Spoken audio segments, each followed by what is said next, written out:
और आखिरकार गिद्ध को कहकर के किसको अपमानित कर रहे थे? क्या उनके परिवार के लोगों को, जो अपने परिवार के सदस्यों को ढूंढ रहे थे? एक बेटी अपनी माँ को ढूंढ रही थी, भाई भाई को ढूंढ रहा था, लोग आकर के अपने घर वालों को ढूंढ रहे थे जो अभी तक नहीं मिले हैं। क्या ढूंढने वालों को सरकार गिद्ध बोल रही थी?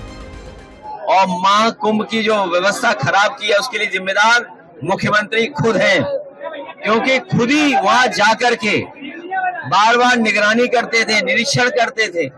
अगर निरीक्षण करते थे तो किस बात का निरीक्षण करते थे? जो लोगों की जान गई है कुंभ में उसकी सूची नहीं दे पा रहे, नाम नहीं बता पा रहे हैं। जो खोया पाया केंद्र में है वो भी नाम नहीं दे पा रहे हैं, क्योंकि सरकार डरी हुई है, क्योंकि नाम देते ही उनकी सच्चाई सामने आ जाएगी कितने लोगों की जान गई है। लोग थक हार करके चले गए। और ये गिद्ध वाली बात जो कह रहे हैं, मुख्यमंत्री जी ने गोरखपुर में गिद्ध के लिए एक कुछ बनाया है। गोरखपुर वाले और हम लोग जानना चाहते हैं कि ये गिद्ध के लिए क्या बनवा लिया है गोरखपुर में आपने? गिद्ध का प्रजनन सेंटर बनाया है और गिद्ध की बात कहकर के ये साबित कर दिया है। और आखिरकार गिद्ध को कहकर के किसको अपमानित कर रहे थे? क्या उनके परिवार के लोगों को, जो अपने परिवार के सदस्यों को ढूंढ रहे थे? एक बेटी अपनी माँ को ढूंढ रही थी, भाई भाई को ढूंढ रहा था, लोग आकर के अपने घर वालों को ढूंढ रहे थे जो अभी तक नहीं मिले हैं। क्या ढूंढने वालों को सरकार गिद्ध बोल रही थी? और सबसे बड़ा सवाल है, ये जो सुअर का नाम ले रहे हैं, ये हम लोगों ने किसी ने नहीं कहा कि पानी खराब है गंगा का। सेंट्रल पॉल्यूशन बोर्ड ने कहा है कि ये गंगा का पानी खराब है। गंगा का पानी नहाने लायक भी नहीं है, आचमन तो भूल जाइए। तो सोचिए सरकार किसको सुअर कह रही थी? मुझे तो लगता है ये दिल्ली और लखनऊ के झगड़े में एक दूसरे को गाली दे रहे हैं। अगर उत्तर प्रदेश के बोर्ड कह रहा है, उत्तर प्रदेश का पॉल्यूशन बोर्ड कह रहा है कि पानी साफ है, और दिल्ली का पॉल्यूशन बोर्ड कह रहा है कि पानी खराब है, तो इसका मतलब है लखनऊ वाले दिल्ली वालों को सुअर कह रहे थे।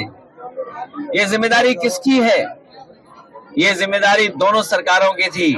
ये डबल इंजन नहीं, डबल ब्लंडर वाली सरकार है। इंजन टकरा रहे हैं, डब्बे टकरा रहे हैं, और जनता भी इंतजार कर रही है कि इस बार इनके पास जब चुनाव होगा, सूखे पत्ते की तरह भारतीय जनता पार्टी का सफाया हो जाएगा। किसानों को जहां मेहनत करके अपनी फसल तैयार करने का मौका मिलता है, वहीं दो सींग वाले भी परेशान कर रहे हैं। हर खेत की रखवाली करनी पड़ रही है, और हमारे बड़े पैमाने पर बेरोजगारी है। 9 साल में इस सरकार ने नौजवानों को नौकरी रोजगार नहीं दिया। सोचिए आप, अगर नौजवान को नौकरी और रोजगार नहीं मिलेगा तो उनका भविष्य क्या है? और अगर नौजवानों का भविष्य नहीं है तो हमारे समाज का, प्रदेश का, देश का भविष्य अच्छा नहीं हो सकता है। मैं देख रहा हूं कि विधानसभा में बैठ करके भारतीय जनता पार्टी के लोग झूठ बोल रहे हैं। वो कह रहे हैं कि बिजली आ रही है, 24 घंटे बिजली दे रहे हैं, लेकिन यही कि हमारे लोग बता रहे हैं कि बिजली है ही नहीं है। और अगर बिजली आ भी रही है तो जो समाजवादी सरकार में बिजली बन रही थी, उसको महंगा करके गरीबों को दे रहे हैं, उनसे ज्यादा पैसा वसूल रहे हैं। जीएसटी बढ़ाते बढ़ाते हमारे किसानों की हर सामान पे जीएसटी ले रहे हैं, उससे उनका सामान, इक्विपमेंट सब महंगे हो रहे हैं। ये महंगाई इसलिए कि मुनाफाखोरी की वजह से है।